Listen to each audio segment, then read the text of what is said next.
All right, so you're telling me about this goddamn relationship, this thing where you gotta babysit some broad or she's gonna be sucking somebody else's DK behind your back. Like, is that what passes for romance these days? What kind of fucking fairy tale is that? I'm sorry, but nobody dreams of that song. So listen up, tough guy, you had a few laughs with her. Maybe she makes a decent sandwich.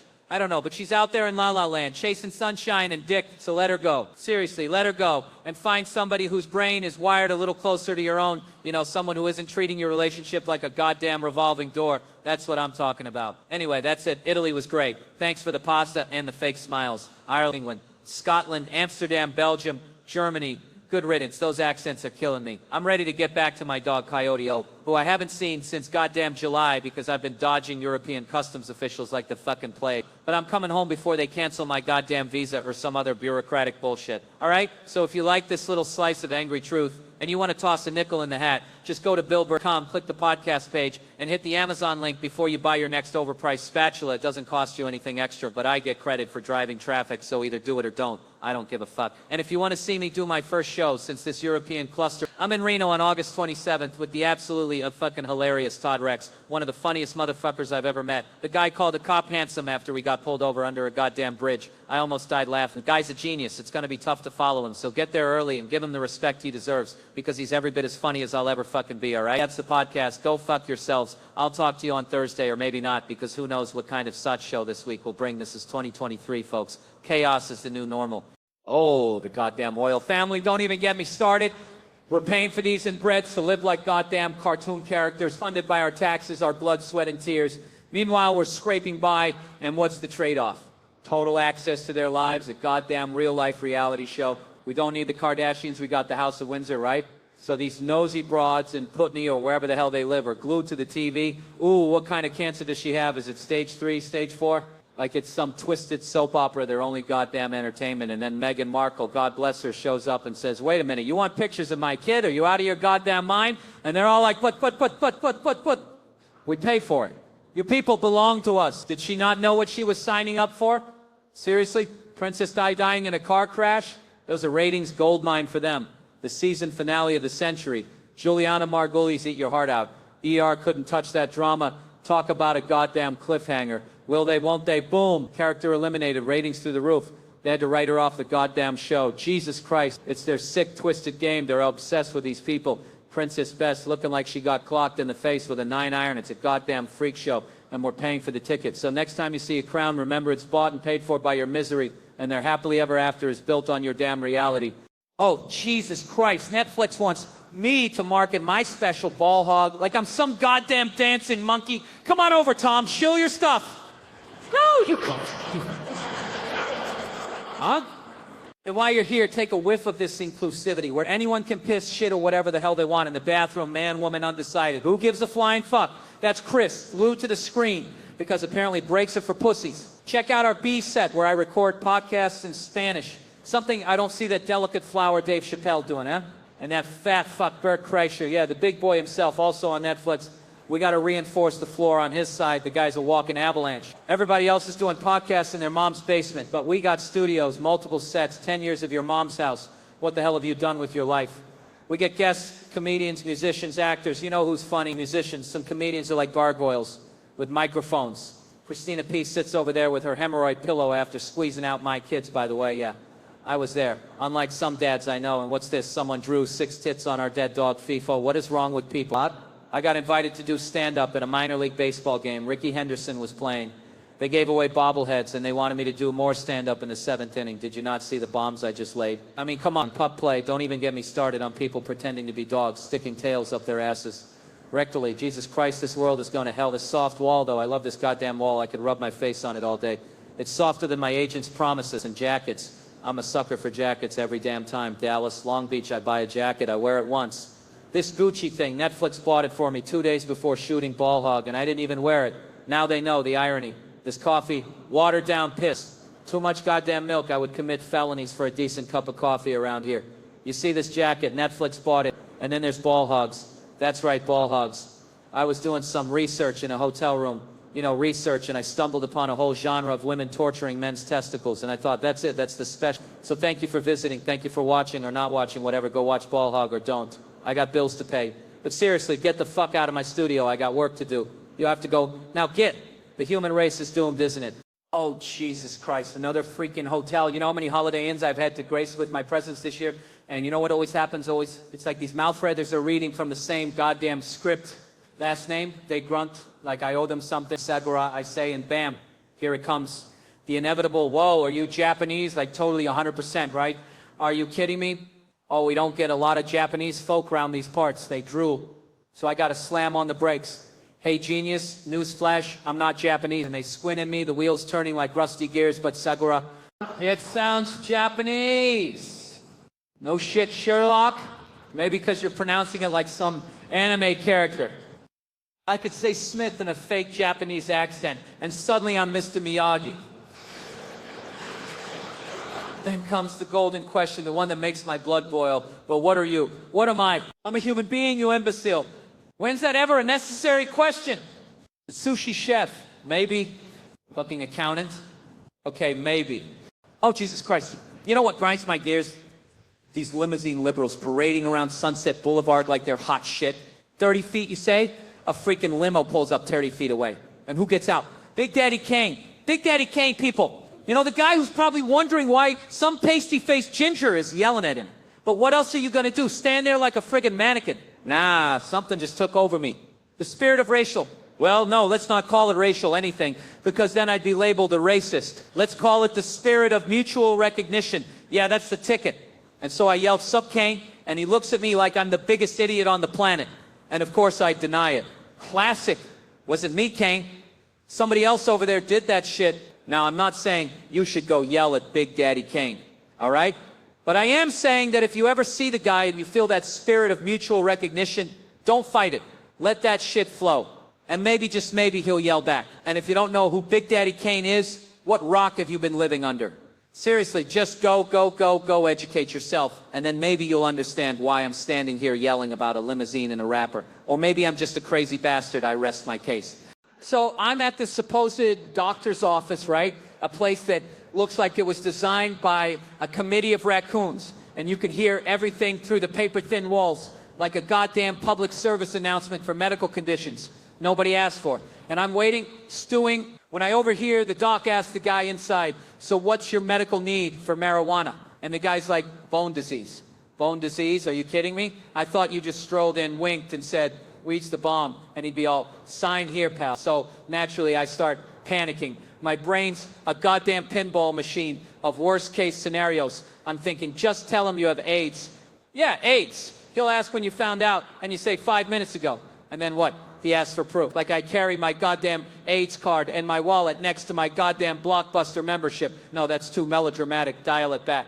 Then cancer. Yeah, I'll just say I have cancer. Then I remember all my relatives who died from that goddamn disease and think, if I lie about cancer to get high, I'm going to get cancer next week, aren't I? All this bullshit culminates in me sitting in front of Doc Feelgood, who asks that dreaded question, "What's your medical need?" And the best I can muster is, "My eyes hurt." He's all, "Vision problems? You don't wear glasses." And I'm all, "Can't. Hurts. Everything hurts. Ow, ow, ow." And the dude writes me a goddamn prescription for crying out loud. So as I'm leaving, the next guy's walking in. This dude, I swear to God, is a goddamn stereotype walking. The LA Cholo, cocky dickies, oversized white tee, Chuck Taylor's LA hat, and an LA tat. So if he loses his hat, he still has his team, right? Goddamn. So I listen at the door, thinking he's screwed. And the doctor asks, "What is your medical need?" And this guy just says, "I just really like the way that weed makes me feel." And the doctor writes him a prescription. You're telling me I went through all that, contemplated faking AIDS and cancer, and all this dude had to say was,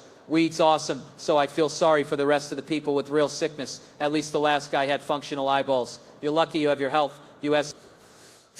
Oh, Jesus Christ. So we're still doing this whole monarchy thing, huh? A national family that gets dressed up in costumes, seriously? And yet, you gotta admit, there's a tiny part of your brain that's like, yeah, keep them around. Is that why I watch The Crown on Netflix? Because it's a goddamn nostalgia trip to when I was just a drooling infant. But now I see these blue bloods miserable in their gilded cages. So wait a minute, Harry and Meghan bolted? And the world is shocked? What did you expect, for them to enjoy being paraded around like goddamn show ponies? I guess it's not weird, it's just obvious. Yeah, there's press coverage, but you think it's as important as a presidential election or, oh, I don't know, a global pandemic wiping out humanity? You want to yak about this crap, fine, but next time, Just call me. Save us both the embarrassment. I don't even know if this drivel will make the goddamn show. Probably end up online where all the other garbage goes. Hey, thanks for letting me vent my spleen. I appreciate the platform. I really do. The next Royal Watch? Yeah, it'll be super focused on how irrelevant they all are. And to that student reporter who called me laughable, even virtually, you're goddamn right, pal. Because if you're taking any of this seriously, you're a bigger moron than the Windsors themselves. All right, so everyone's obsessing over these goddamn influencers, right? Like, oh, look at them, they're so amazing, selling us crap we don't need.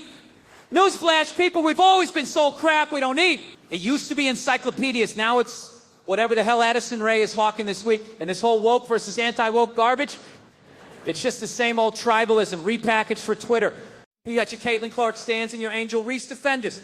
Sounds like the freaking Civil War to me. North versus South, but instead of slavery, it's basketball and cultural appropriation. Am I the only one seeing this? Then you got these NFL dudes painting their nails. What in the unholy name of Tom Brady is going on? I swear, the apocalypse is going to start with a goddamn manicure. First it's nail polish, then it's, I don't even want to know.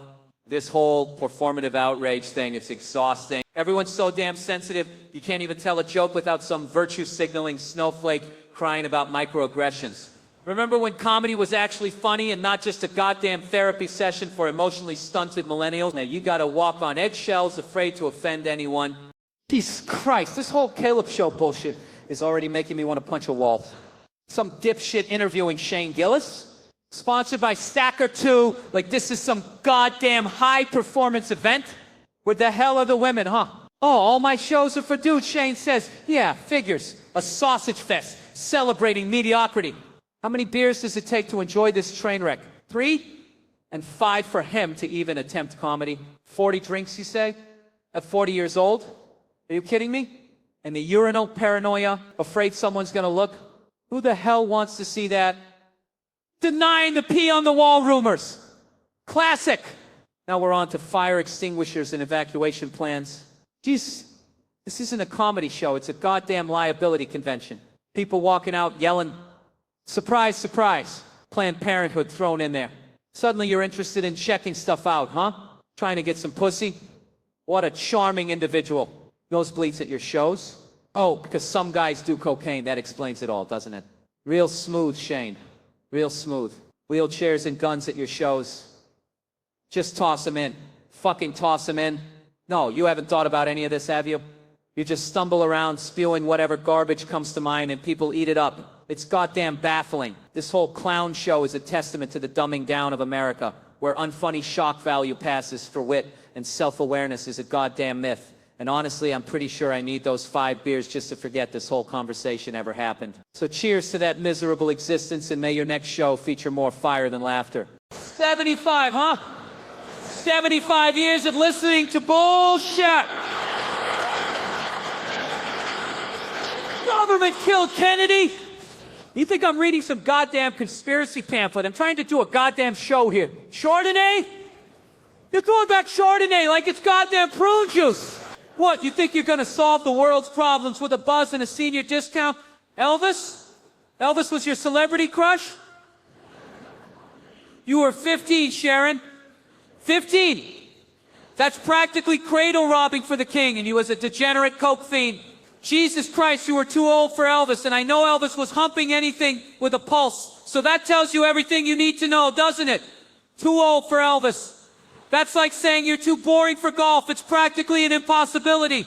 And now you're sitting there, sipping Chardonnay, thinking you've got all the answers.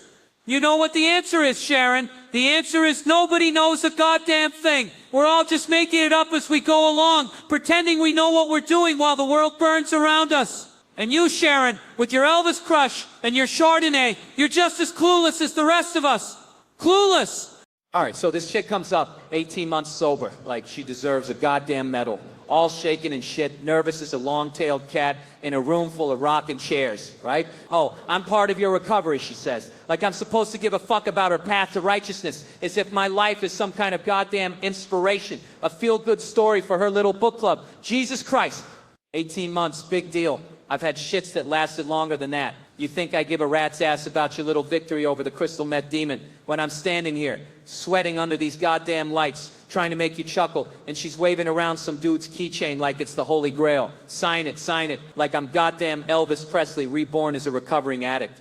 And she's telling me about mama's tripping and kids got me tripping, like I'm her personal goddamn therapist. All she wants is attention, a little pat on the back for doing what she's supposed to do, being a goddamn adult and not smoking meth in a goddamn dumpster. Laugh is the key, she says, as if I didn't know that, as if I'm not up here trying to get you all to laugh, lady. I'm the goddamn key. Then she throws in, I love you, like she actually knows me, like she's not just projecting her own goddamn insecurities onto some random comedian. It's insane. Absolute madness. And then another chick chimes in, anybody ever been to prison on the corner here? Female prison. What is this? A goddamn TED Talk on prison reform now. 5 years she did this tiny little thing, like she's been through some real shit, and then she's automatically like a goddamn expert on all of it. Meanwhile, I'm standing here feeling like a goddamn fraud because I'm complaining about some entitled drug addict's keychain, while women are doing hard time. It's all so skewed, so distorted, and all those idiots thinking it's entertainment. But hey, I wouldn't be up here griping about it if I didn't feel I'm doing good to some, even to this meth head, so let's hope she doesn't relapse, or else I'm not signing any more goddamn keychains.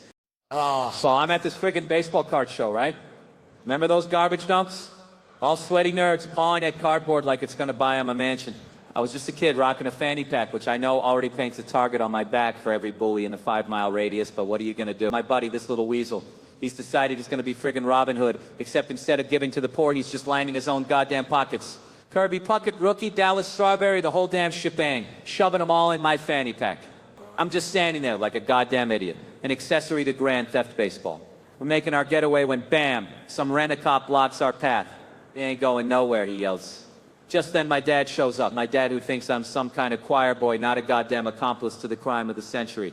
The guy rats me out, their son's stealing cards. My dad's face turns the color of a goddamn fire hydrant. He grabs me by the shirt, lifts me off the ground like I'm a friggin' rag doll and screams, is this true? Is this the son I raised? And I swear I pissed myself. Right there, like a goddamn geyser.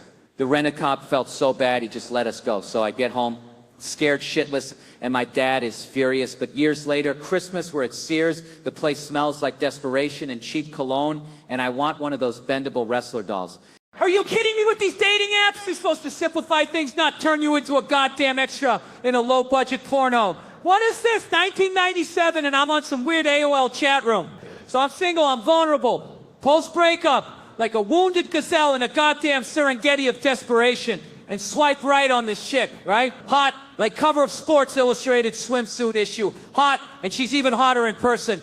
Brooklyn date goes well, which really means I get hammered because facing the abyss of my own loneliness sober is not exactly my idea of a good time, okay? So, romantic moment, freezing New York winter, I grab her, plan a kiss, and she's all my... I didn't expect that, like she's friggin' Audrey Hepburn, and I, being the charming drunk I am, blurt out, you better fucking expect it. Classy, right? Ghosted, deservedly so, but then bam, weeks later, Friday afternoon, how are you? I want to see you when I want to get freaky with you. What the hell kind of text is that? I'm a comedian, not a goddamn therapist fielding booty calls, and my response, oh yeah? With a question mark, like I'm some goddamn academic debating the merits of casual sex. And she fires back, do you want to get your dick sucked or not? Are you kidding me? My brain short circuits, immediate red flags, possible robbery scenario unfolds. Some dude stole her phone. But no, it's her. She's had a bad week. Join the club, sweetheart. Try being a comedian in 2024. And this is her solution. Some random warehouse in Queens. Sounds like a goddamn horror movie, okay? So I ditch lunch with my parents, lying to my mom in pursuit of oral sex. How low can I get? Mom even yells, go get him, Sammy. God, I hate myself in these moments. So I'm off to the shady apartment. No furniture, just a couch and a bottle of scotch. Feels like I walked onto a set for Brazzers, and then she drops the roommate bomb. I hope my roommate doesn't catch us. So I'm supposed to be turned on by the possibility of being caught in some illicit act. Is this some kind of performance art piece I didn't sign up for? But the dick's in charge at this point, right? So we move to the bedroom, the going down commences, and bam, a guy appears. Jacked, tatted, wearing a cast. Why a cast? Staring at me like I'm some lab rat. And in my panic I ask, can I help you? Can I help you? What the hell am I? A concierge at the Orgiastic Hotel. He's all, are we gonna do this? Or what? Do what? Sacrifice a virgin to the gods of awkwardness? I try to back out, but he's all, you're either or you're out. Like I'm auditioning for goddamn Ocean's 11 of sexual deviancy, and I'm out. I practically waddle out the door with my pants half on, clutching my JanSport backpack like it's a goddamn life raft. And then just to add insult to injury, my mom calls to check on my audition, and I lie again, because apparently humiliation and self-loathing are the only things I'm truly good at. So yeah, that's my dating life, a goddamn circus of bad decisions and questionable roommates. Thanks, dating apps. You really know how to make a guy feel like a champion. Oh, Delta, you miserable sack of seriously, Biscoff cookies? Yeah, all right, they're decent. I'll give you that. Sugary little crack wafers that mask the despair of modern air travel, fine, but 20,000 miles gone. Vanish into the digital ether like my goddamn youth. And you got some miserable broad on the phone telling me, oh, we don't do complaints anymore. What the fuck does that even mean? You can't complain anymore. Is this North Korea now? You just bend over and take it like a good little consumer sheep. Email the complaint division, might get back to you in 6 months. 6 months? I'll be dead from a heart attack induced by your horrific customer service by then. And then another one, smug as hell. Oh, those miles are from 2010. We didn't start keeping track until 2011, so you're telling me you were just handing out free sut for a year and nobody noticed?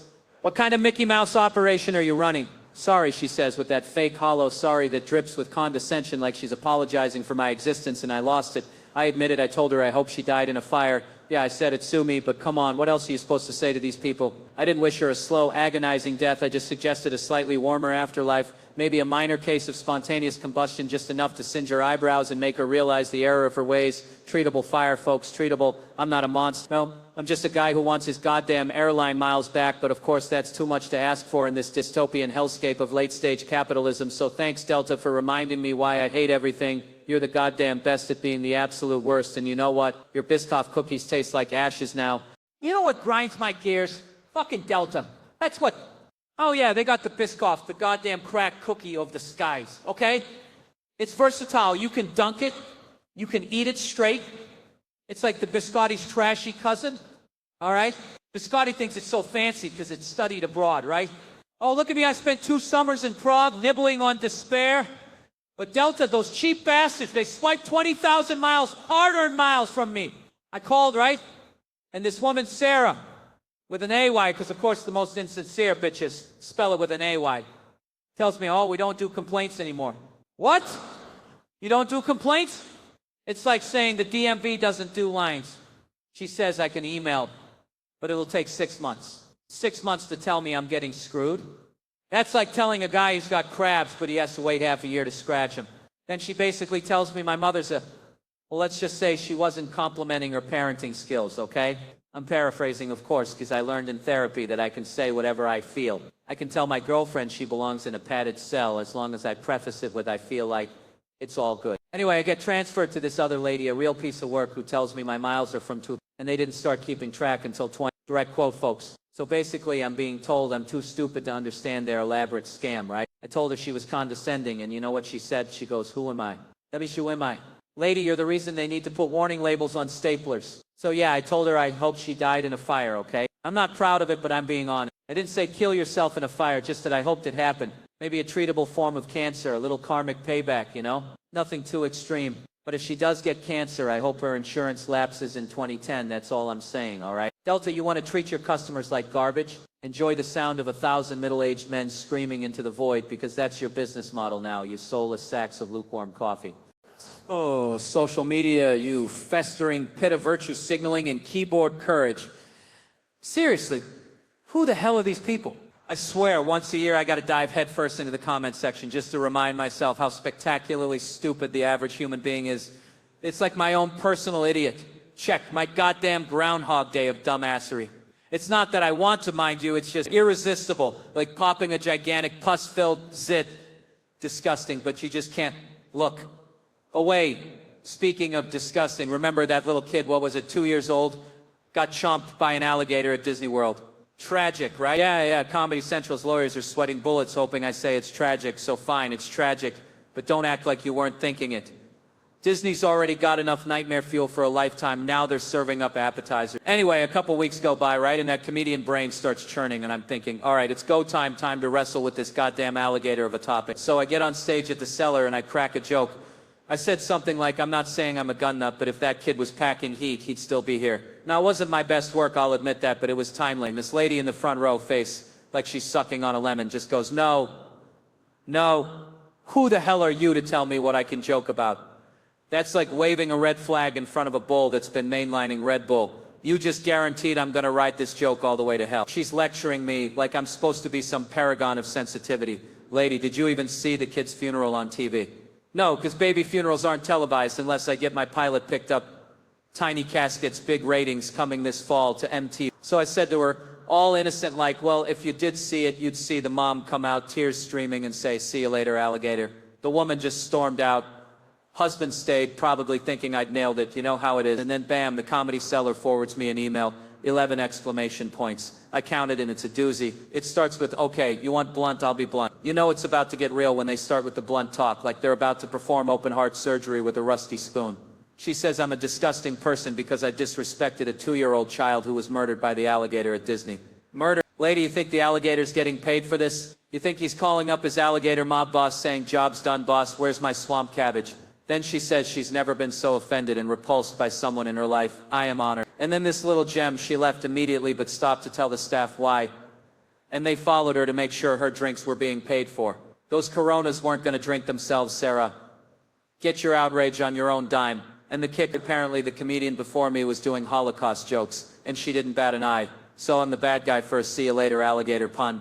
A goddamn pun. She even calls me a pathetic excuse for a human, saying I don't deserve to breathe the same air as the dead kid's family. All right, little dramatic much. And then she ends it with, he can go fly a kite. Fly a kite. Seriously, after all that righteous indignation, you're telling me to engage in a pleasant recreational activity? That's the threat? I am terrified. This woman needs a Xanax and a one-way ticket to Cancun. The owner of the cellar, bless his heart, emailed her offering to comp her and her husband a night out. I hope they take him up on it, and I really hope they book me for the show so I can thank her personally from the stage. Ladies and gentlemen, welcome back to the Comedy Cell. And now get ready for the headliner, Sam. See you later, Morel. That's right, I'm owning it. If this is what it takes to get under your skin, then prepare for a full-blown alligator-infested nightmare. I'm never going to apologize for being me. If you're that sensitive, go watch Disney movies. Oh, wait, maybe not a good idea. Oh, Jesus Christ, another goddamn certified anything walking around like there's some kind of goddamn expert, certified piece of, what the hell does that even mean? Did you go to night school for being a tool? You go to the DMV and get a certified douchebag license renewed every year? See, this is what pisses me off about this whole bullshit society. Everyone's got to have a goddamn certification for everything. You can't even take a goddamn shit without some expert telling you how to wipe your ass correctly. Meanwhile, the planet's burning, nobody can afford a goddamn house, and we're all just staring at our phones like a bunch of goddamn zombies. And then these chicks are always worried about getting cheated on. Did a lot of women come up to you? Like that's the problem? Maybe the problem is you, lady. Maybe your personality is about as appealing as a goddamn root canal. And this whole AI thing, robots, who the hell wants that garbage? Give me the emotion, the anger, the fire, even if it's bipolar, at least it's real. Unlike this Silicon Valley garbage where they're pretending that AI can ever replace a human experience. Seriously, you think a damn robot can understand real human connection? It's like these tech bros are selling us a digital soul, a cheap imitation of what makes us human, and we are lapping it up like the morons we are. We're doomed, I tell you, doomed! And now that I think about it, I should make a certified expert to teach you all how to be human again. I bet I'd sell more than you load brokering logistics types, because apparently knowing how to live is a harder commodity than moving goddamn freight these days. That's all asking, huh?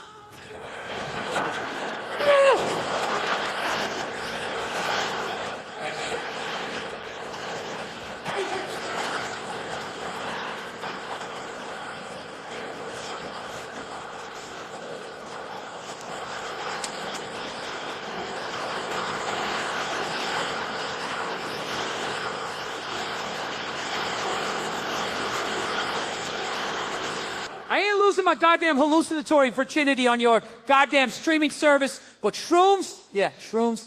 I've done. Back in Salt Lake City, 2019, with the whole goddamn gang, Bert, Ari, Renazisi, O'Neill, me, the whole damn degenerate crew. And you know what happened? A goddamn hot tub UTI epidemic, that's what. Everyone's jumping in the goddamn jacuzzi, sweat and stale beer mixing in a bubbling bacterial cocktail, and suddenly everyone's got a rash, except for yours truly. I was immune, apparently. Must have been cooking up my own batch of something special, like a goddamn antibiotic factory in my goddamn bowels. And then the shrooms hit, that last goddamn night, Mark's just fucking teleporting around the Airbnb, a giggling mushroom-fueled apparition. 1 minute you're ranting about how much you hate those goddamn Mormons, the next minute, boom, Mark's right there, nodding along, like a goddamn caffeinated meerkat. Michelle Wolf tells me he's like a goddamn stray cat at Bonnaroo, showing up, scaring the shit out of everyone, and then running off again. And you people are happy to see him? You fucking deserve the rash. He's like a bodega cat. You get a few goddamn head scratches in, and then he's gone, spraying his goddamn pheromones everywhere, probably straight into the goddamn iced coffee. I give someone a rash in a hot tub. News to me. You think Airbnb vets those goddamn things? No way. It was probably hosting a goddamn orgy the night before. 6 sweaty, drunk comedians blowing God knows what into the goddamn jets. And you people got a UTI out of it? Should have known better. Editing is for the weak. All right, all right. Settle down. You knuckleheads. Guadalajara Airport. You believe this shit? I'm the token white guy, stumbling around like a goddamn toddler who just discovered tequila. And this passport scanner, this glorified toaster oven, is spitting out no bueno, no passport, like it's personally offended by my very existence. 8 hours I've been traveling, smelling like stale airplane farts in desperation. And now this, and the guy working there, Mr. I Know Everything, because I wear a uniform, he's just screaming, scan it at me like I'm the problem. Am I supposed to magically make it work with my mind? Is he seeing this face? This isn't the face of someone who can't operate a goddamn scanner.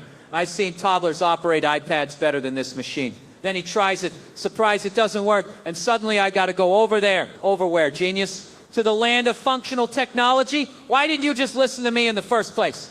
Oh, that's right, I'm just another dumb tourist. I know how these people think. I'm an American, therefore I must be an idiot. And then the random check, of course, because apparently my eyebrows scream, international terrorist. Seriously, people are obsessed with my eyebrows. They're like 2 hairy caterpillars staging a goddamn revolution on my forehead, and everyone wants to discuss them at my Q&As after the show. Q&A about my eyebrows. What is this, a goddamn beauty pageant? And don't even get me started on the barber. Just a little trim on top. Yeah, and suddenly I'm looking like I glued 2 furry slugs above my eyes. But Guadalajara, right? Killer crowd. They actually got my jokes. I could rant about Biden, Brad Pitt, Taylor Swift, whatever. They ate it up. And then this douchebag, this white dude, San Francisco reject, runs up to me like I'm the goddamn messiah. Come to my bar, man. Party with me. Sure, why not? What else am I gonna do? Contemplate my eyebrows some more. Turns out he's a 25-year-old king of Guadalajara, running his own bar after fleeing the Berkeley COVID craziness, swimming in money and tail. You believe that? 25.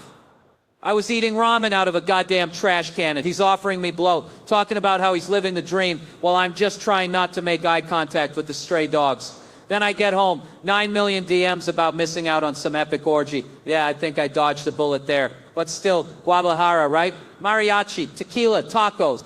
It's Mexico distilled down to its purest, most chaotic, slightly terrifying essence. You can't help but feel like a king, throwing around 2s and 3s like you own the place. Maybe I should move there, start an eyebrow grooming business.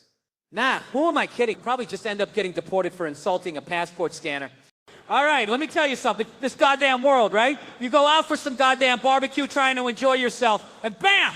Some silverback genius got a blurt out Jack Reacher when the waitress reaches. What the fuck, dude? You can't help yourself. Is that what we're doing now? Just shouting out whatever pops into your empty goddamn head. It's like these funny guys. They gotta be the center of attention, right? Big, tall, think they're hilarious. And you know who they end up with? I mean, I'm not judging, but let's be honest. It's always some, never mind. Then they get all historical on you.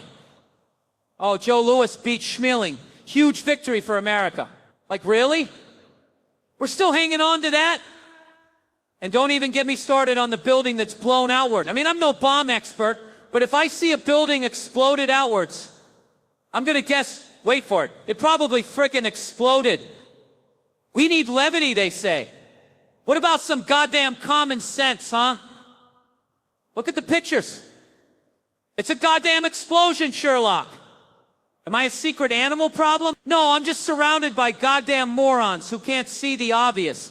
And that, my friends, is the true disaster. God damn it, these self-checkout machines always need help from the attendant who's too busy scrolling TikTok to notice me wrestling with a goddamn bag salad that won't scan. You know what else needs scanning, Iceland? Your lack of anything but white people. Diversity. You call a blonde and a brunette an interracial couple? That's like calling a Chihuahua and a slightly bigger Chihuahua different breeds. Where's the spice? Where's anything resembling cultural friction that isn't some Viking reenactment? Oh, we have hot dogs. Yeah, gas stations have hot dogs. What am I? Some tourist fresh off the plane expecting gourmet reindeer stew. And Metro Burger, McDonald's in a wig trying to fool me with your local flavor. I smell the same greasy corporate bullshit, just rebranded for gullible Instagrammers. You think clean streets and no graffiti makes you superior? It just means you haven't dealt with the real problems, the juicy, messy human problems that breed creativity, innovation, and a healthy dose of cynical humor that clearly you people are lacking. You think you're so enlightened, so progressive, so goddamn pristine? You're just a homogeneous bubble, a cultural vacuum sealed off from the real world, waiting for the inevitable, well, I don't know, maybe a really aggressive flock of puffins, something to finally spice this bland casserole up. But until then, just keep polishing those streets, pretending you're better than everyone else, while the rest of us are actually out there living. All right, so I'm at Uniqlo, right? Fucking Uniqlo. Like, I need another black fucking sweater. Because everything I own is either black, gray, or some shade of miserable. And you know why I'm there? Because I lost my goddamn zipper. Probably because I'm a goddamn idiot. Stolen. They say stolen. More like misplaced by a moron. And the only way to replace it is to go to that soulless, fluorescent lit purgatory of cheaply made clothes that will fall apart after 2 washes. So there I am, eyeing these little puffer jackets looking like goddamn marshmallows. Patagonia wannabes, they are. But hey, reasonably priced, they say. That's why I'm there. Reasonably priced so they can exploit some poor bastard in a sweatshop. But me, I'm a goddamn consumer, ain't I? I deserve a reasonably priced jacket, goddamn it. So I try one on, then I see it, that beautiful black sweater. No goddamn security tag. Just begging to be liberated. And here's the question. Am I a bad person because I thought, hey, what's one more black sweater to add to the abyss of despair in my closet, especially if it's free? Is it morally wrong or just efficient? Is it theft or a victimless crime against a heartless corporation run by robots? I mean, come on. They track you everywhere nowadays. Your phone, your credit card, your goddamn toaster probably reports to the NSA. So you know what? I'm gonna play the game. Their game. Put the sweater on, under the jacket, walk right up to the register, buy the goddamn jacket like nothing happened. And if they catch me, oh, silly me, I completely forgot. Play the dumb card. That's my strategy. Because who suspects a goddamn middle-aged man of petty theft in a Uniqlo? They're too busy watching out for teenagers in hoodies. And you know what the worst part is? I'm probably going to tell my wife about it. And she's going to roll her eyes and say, grow up, you goddamn man-child. And she's right. But what else am I supposed to do? Find some meaning in this goddamn meaningless existence. At least this is a story. A goddamn hilarious story that makes me feel alive for 5 goddamn minutes. So sue me. Anyway, I'm out. I got a goddamn black sweater and a reason to be miserable. So I'm flicking through the channels, right? And Sex in the City comes on. The new one! Jesus Christ! What is that garbage? They're going to be issuing formal apologies for that shit in like a year. I mean, you got jokes you got to walk back, and then you got pure, unadulterated cringe. I'd rather get yelled at for being offensive than sit through that sanitized woke-a-thon horseshit. I heard Chris Noth was practically thanking the writers for killing him off early. He's like, thanks for the escape clause, you hacks. And the transparency of it all. Oh, the first 10 seasons we were like militantly white. Don't worry, now everyone's hooking up with their conveniently diverse new best friends. Like we're all fucking stupid. The kid's a trans, the wife's suddenly a lesbian, and Miranda, the smart one, the lawyer, is now just ditzy. What the hell happened? She just wakes up one morning and thinks, yeah, my husband, fuck him. I'm in love with this non-binary person who talks like a goddamn linebacker. I bailed after half an episode, couldn't take it anymore. The writing's atrocious, but hey, as long as they hate men and celebrate women acting like stereotypes, everything's just fine. They completely butchered it. Not Miranda, the writers. They know it's dog shit, don't even try to tell me they don't. And that's what kills me, because the original was the comfort watch. On the road, flipping through the channels, stuck in some depressing hotel in, I don't know, Jacksonville, and there it was. Sex in the City, all New York, all the time, pure fucking comfort. Soho Tribeca, the Brownstones, Sarah Jessica Parker, who, by the way, is New York. She's awesome, and she is one of us. But the way they dealt with Samantha, hilarious. Like she just spontaneously combusted and became a different person. Oh, you know, sometimes you lose touch with people, they just don't get what your friendship meant. Yeah, or maybe the actress's agent wanted more goddamn money. That's the most realistic plotline. The fact that those broads can't stand each other. Like Mulaney said, you can have Ocean's 11 with dudes robbing a bank, but in all-female Ocean's 11, 4 of them would break off to bitch about the other 6. And yet they still made it. I mean, come on. Samantha was the best character. The comic relief. And they just cut her out. Cut out the slutty girl. Cut out the funny person. Jesus. And then they start debating who's the hottest. What are we, 12? Samantha, obviously, because she was the biggest slut and the wittiest, clearly. But then there's Charlotte. Paper hopper, goddamn boring. No action in the bedroom. And then it hits me, I actually met her, the actress, back in 7th grade in a diner, right? I was with my buddies after basketball practice, still in my uniform, and I saw her. All right, who the hell believes in ghosts? Seriously? Footsteps in the night? Is that your evidence? I mean, come on. I'm new. In Minnesota, probably got squirrels the size of chihuahuas running around in the attic.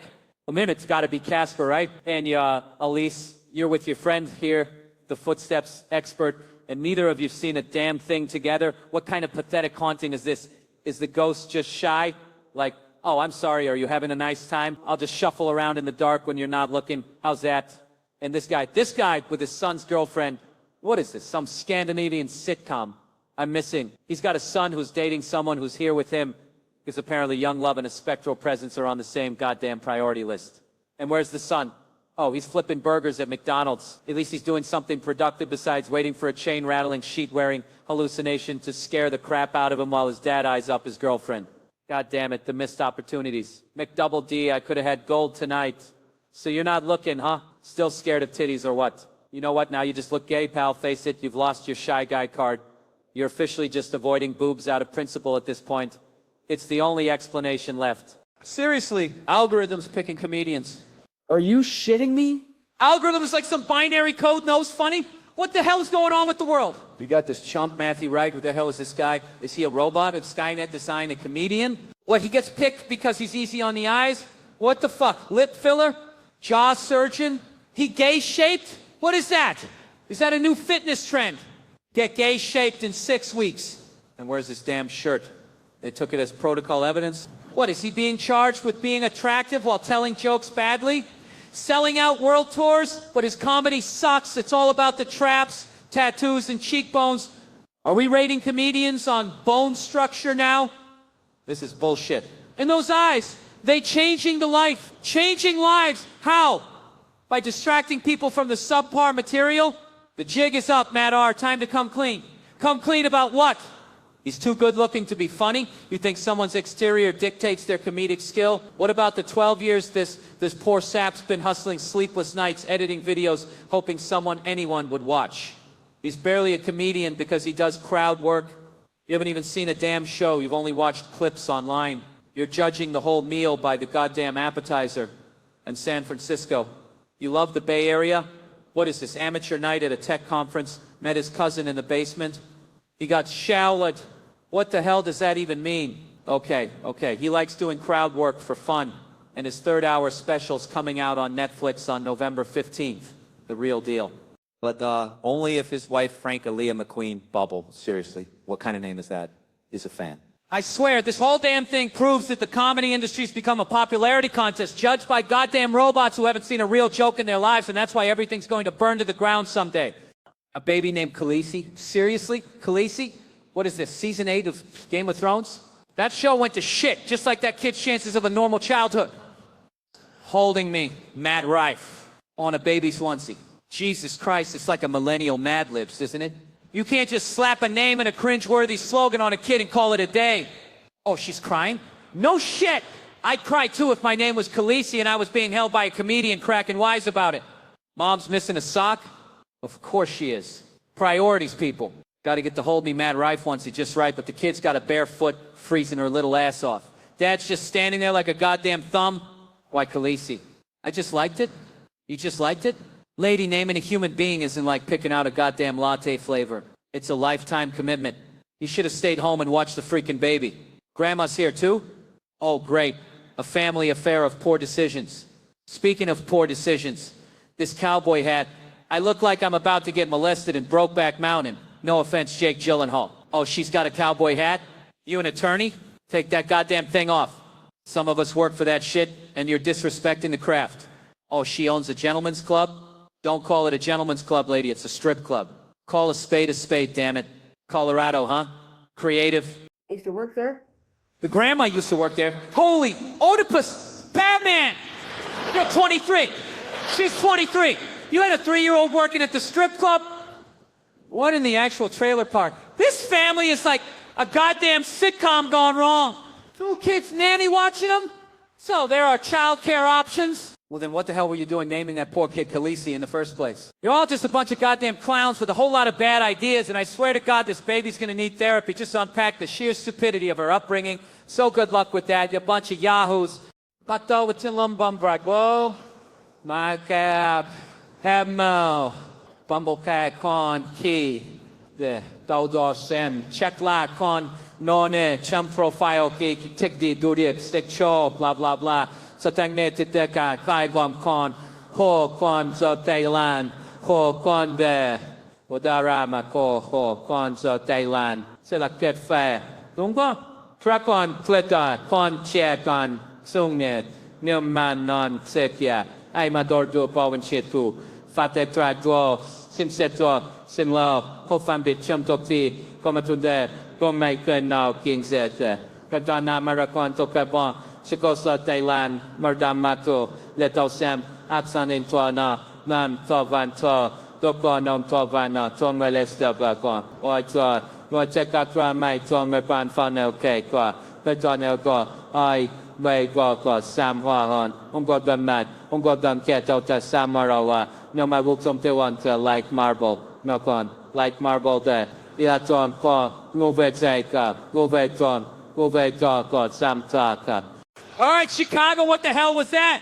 You pay good money to see a ginger age about the state of the world, and some knucklehead decides to audition for the goddamn WW right here. Seriously, did I miss something? Did Ticketmaster start offering a get on stage and tackle the comedian VIP package I wasn't informed about? Security, you guys are supposed to be the goddamn gatekeepers of sanity, not pylons for a drunken interception. I mean, the guy vaulted over you like you were goddamn hurdles at the Special Olympics. And the look on his face, was that love, adoration, or just sheer unadulterated Chicago crazy? I swear, for a second I thought I was about to get shanked with a deep dish pizza cutter. And the audience, you're just sitting there filming it on your goddamn phones. Like it's some sort of viral meme waiting to happen. Oh look, the comedian is getting assaulted. Gotta get that sweet, sweet content. What the hell happened to basic human decency? What happened to maybe, I don't know, yelling get him or throwing a goddamn beer at the guy? You're telling me that's his son's godfather, and he just yells, watch this, before launching himself onto the stage like a goddamn heat-seeking missile. No warning, no Matt, don't be a goddamn idiot. Just pure, unfiltered, alcoholic impulsiveness. And a dog? What in the ever-loving fuck is a dog doing backstage at a comedy show? Is this Cirque du Soleil now? Are you guys training for a dog show act in case the comedy bombs? And this is the first time I've been rushed on stage. After all these years of ranting about stupid people, terrible drivers, and the endless idiocy of modern society, this is the first time someone's tried to shut me up physically. Maybe I'm not as controversial as I thought. Maybe I'm just... So yeah, enjoy the rest of the show. Try not to get tackled. And maybe, just maybe, consider putting down your goddamn phones for 5 seconds and experiencing something real before some other drunken godfather decides to make you the content. 7 months, 7 months. Are you kidding me? That's like forever? Fucking hell, am I right, ladies? Like imagine if we had to go through that. The misery. What's the closest we could get, huh? Anal? You think anal is comparable? Please! I've had shits that feel like that. You know what I'm talking about? We've all been there pushing out a log so big you question your sexuality. Like, damn, maybe I am a bottom. But that's legwork compared to pushing a whole human out of your, well, you know. Milan Umberto, Roberto. Umberto? What is this? A goddamn Italian deli. And you, Mr. Deputy Sheriff, oh, sweet Jesus, a sheriff? Seriously?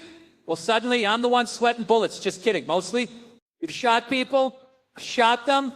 Are you serious? That's intense. Oh, beautiful. In a stay the fuck away from me kind of way. And you, lady, you're okay with this? Sleeping next to a loaded weapon with a badge?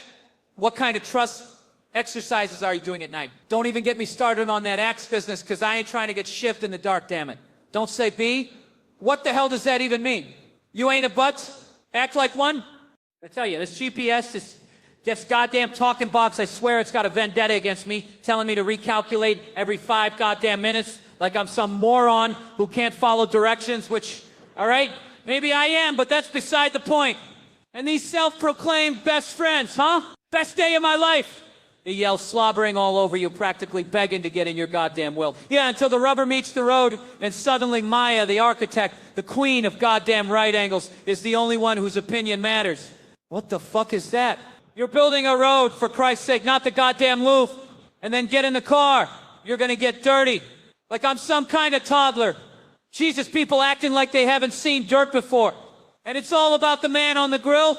What, are we back in the goddamn Stone Age? Are we sacrificing a goat to appease the BBQ gods? Then there's the coffee strike. The goddamn 11, someone's getting decapitated. And who tells me? Dash! Freaking Dash! And Sonny's dad calls me a pussy? I swear to Christ, if I had $1 for every time someone called me a pussy, I could buy the goddamn moon and tell him to stick his pussy calling where the sun doesn't shine. Get off this exit! Stupid! This whole damn thing! The whole project! This whole life sometimes feels like one giant, unnecessary stupid, like building goddamn Legos for a bunch of ungrateful toddlers. And then Dorrit shows up. Or is it Dorito without the O's? I don't even know anymore. I'm done. I'm sick of the urban beekeeping, the inner city opportunities, the goddamn albums nobody's gonna listen to. Maybe, just maybe, we're all just driving in circles pretending we know where the hell we're going, when the truth is we're all just a bunch of glorified Doritos trying to find the missing O. All right, so this whole inclusion thing, right? It's gone too far. I mean, seriously. I'm at this comedy show. Yeah, I use that term loosely. And this woman is on stage, and they're asking her about gay stuff. I mean, what?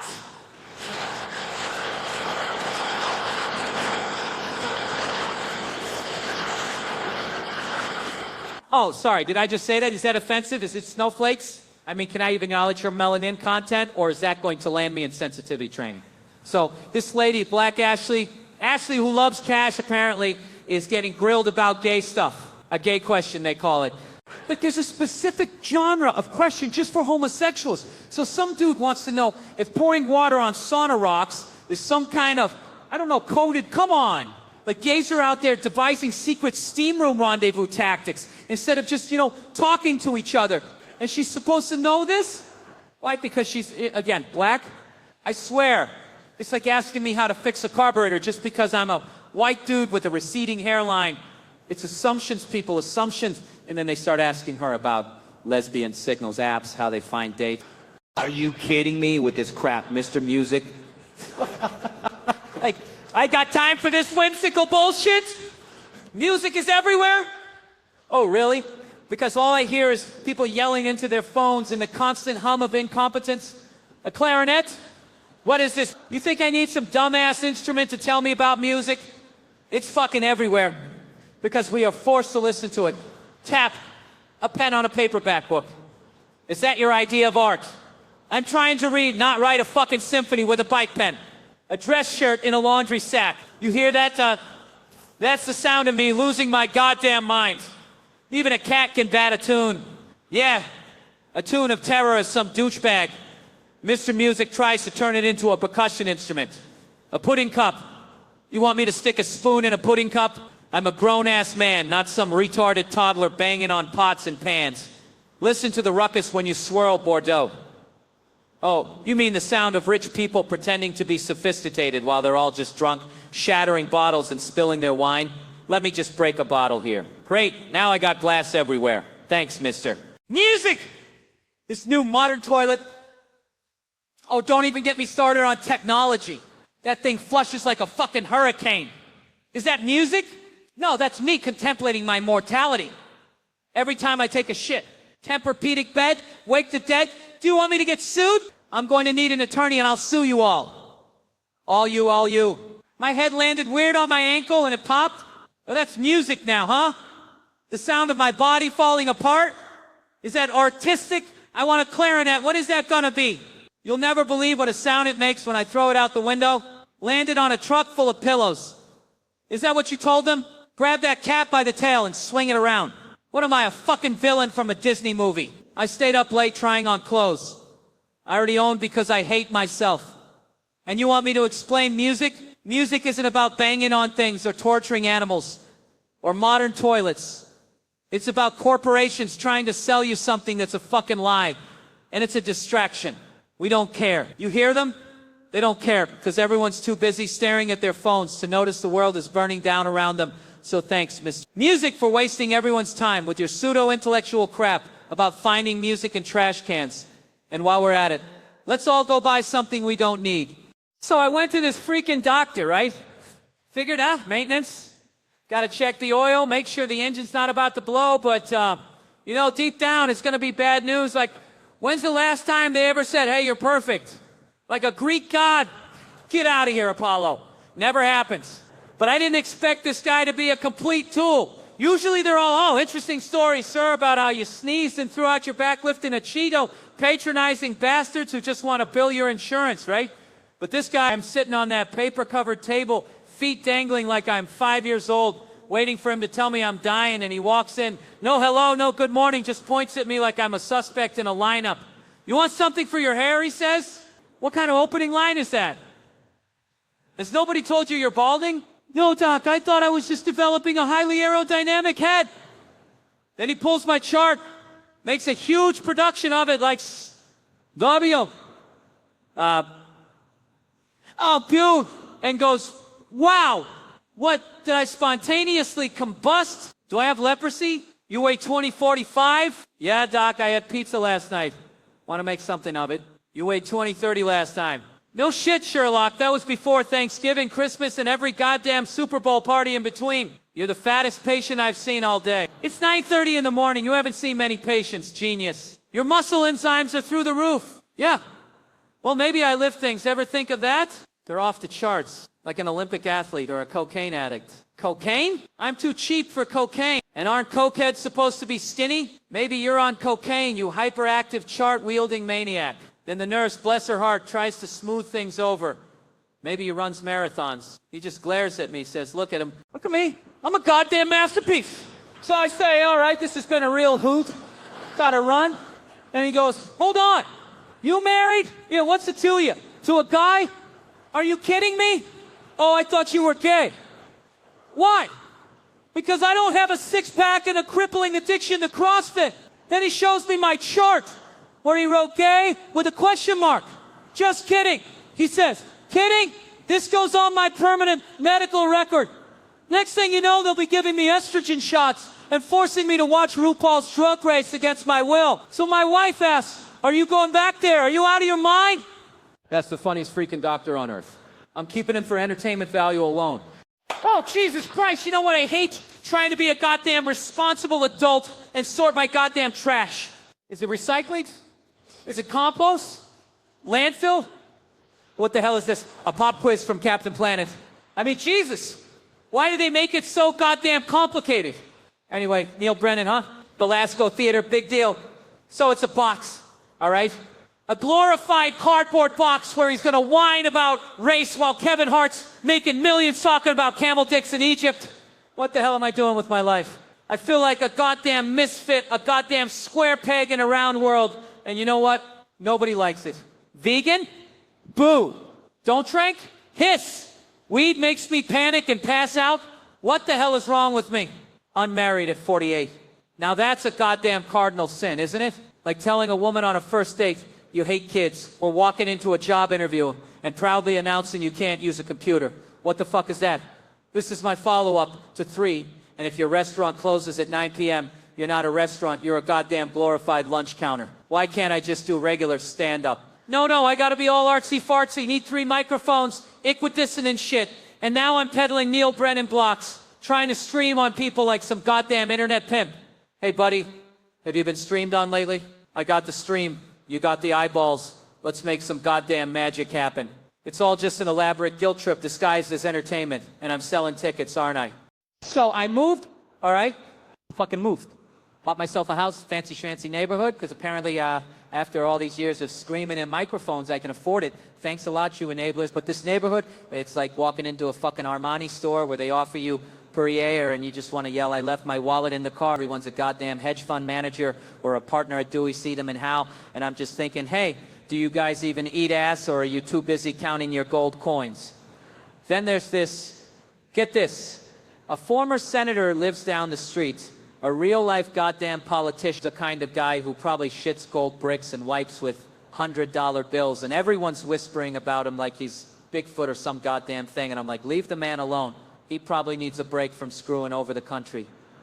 So I'm out for a stroll, right? Got to get that morning coffee buzz going, pretending I'm not a middle-aged rageaholic, and who pops out of his mansion but Mr. Senator himself. He sees me, recognizes me, and yells out, hey, you the comedian? Like he just discovered fire. So I say, yeah, that's me, the guy who gets paid to yell about how much everything sucks. And he goes, get this. Where do you think the term motherfucker comes from? What the fuck? I'm trying to enjoy my goddamn coffee and I get hit with a goddamn pop quiz on etymology from a goddamn politician. I'm just trying to avoid thinking about the impending doom of the climate, and he wants to discuss curse words. So I shrug, because what the hell else do you do? And he goes, you think it's from people doing that? And he's implying the mom thing.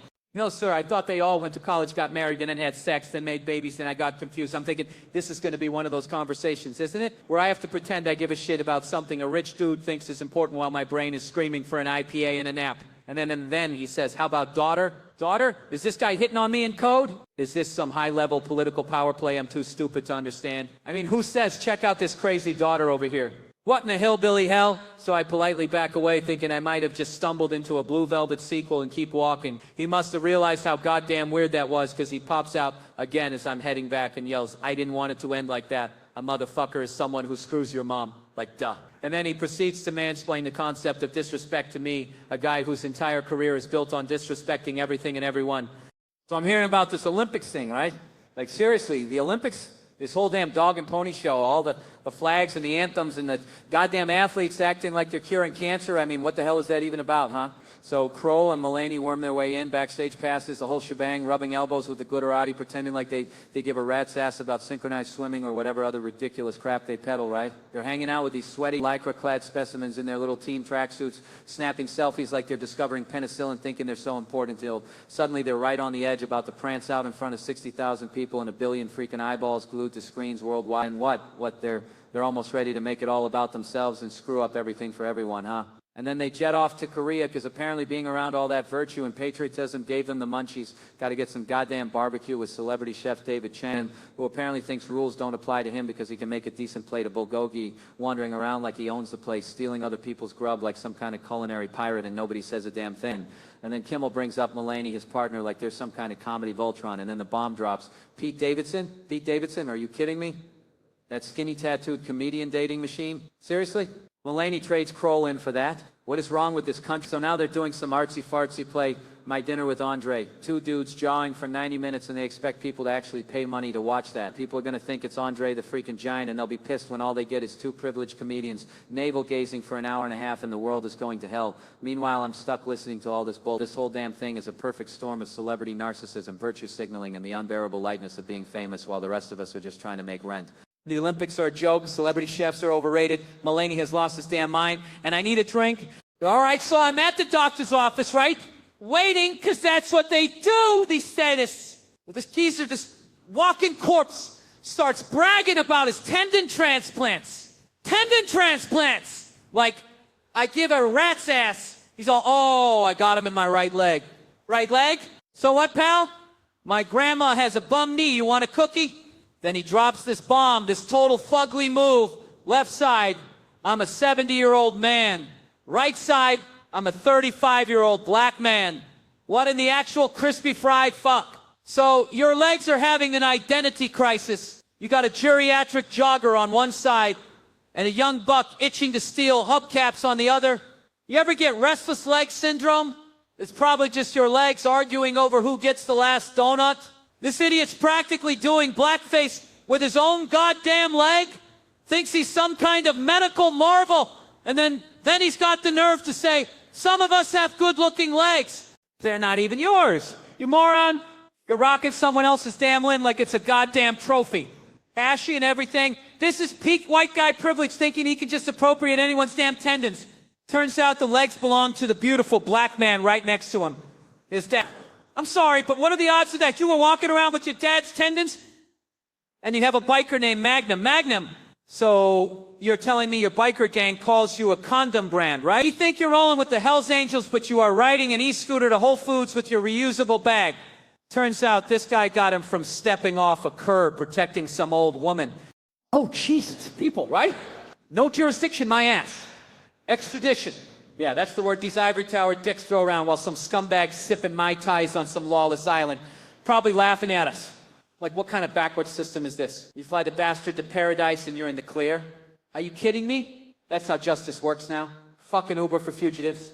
And then we get this human septic tank, this drug mule. A mule. You know you're a grade A piece of shit when you don't just have a dealer, you need a goddamn mule. What is this, 1880? Mules are working hard, carrying stuff. They get the job done, and now they're associated with this turd factory shoving drugs up his ass. What the hell do mules have to do with this asshole's poor life choices? Poor mules, man. And he's a white guy who played NCAA. Oh, the fall from grace, the shame. Not exactly Rudy, is it? More like Rudy Giuliani, am I right? Always taking it to the hole. Literally. What a waste of a life and a goddamn good pair of thighs. Is that what we should aspire to be now? What a freaking joke. Oh, edibles, right? Fucking edibles. That's where the world went wrong. I swear to Christ, Ralphie May and his goddamn Chiba Chews. Yeah, 100 milligrams, huh? I thought I was gonna die. Numb from my goddamn toes to the top of my fucking head. Like, what the hell is this? A goddamn anesthesia for an elephant? Just take one, he says. This land whale's popping them like Tic Tacs. What the hell, man? But wait, how the hell did I even get to Ralphie May in the first place? Let me think. It's like trying to remember where you parked after a Black Friday sale. Atlanta, right? Because everybody starts in Atlanta, I roll. And before Atlanta, that fat bastard Ralphie was supposed to be my big break in Cleveland at Hilarities. The best club in the goddamn country, supposedly. All the Twitter idiots were saying it back then. Great club, great crowds. Like I needed their fucking permission to tell a joke. So, 15-year-old me, all innocent, sends Ralphie a goddamn Twitter message. Hey, can I open for you like I'm some goddamn charity case? And the guy says yes. Fucking gold, right? Except my goddamn mother, the helicopter mom, before they even named it, starts grilling him like he's a suspect in a goddamn homicide. What time? Where do we sit? Do we need tickets? Jesus Christ, Mom, you're ruining my career before it even starts. So, Ralphie understandably pulls the plug, says maybe another time, and I'm devastated. I slam the door like a goddamn teenager. You ruined it. Groans. Fast forward a year, I'm 16, still a goddamn baby. He's in Youngstown, Ohio, and I'm begging to open for him again. He pulls up in the bus, the goddamn land yacht, and hands me a $100 bill. 100? What the fuck am I gonna do with this? Buy a textbook. Go get me Coke, he says. Coke, the drink, the drug, who the hell knows? I should have said chicken tenders, goddamn it. But here's the thing. He says, Sam Kinison gave me $100 for my first gig, gotta pay it forward.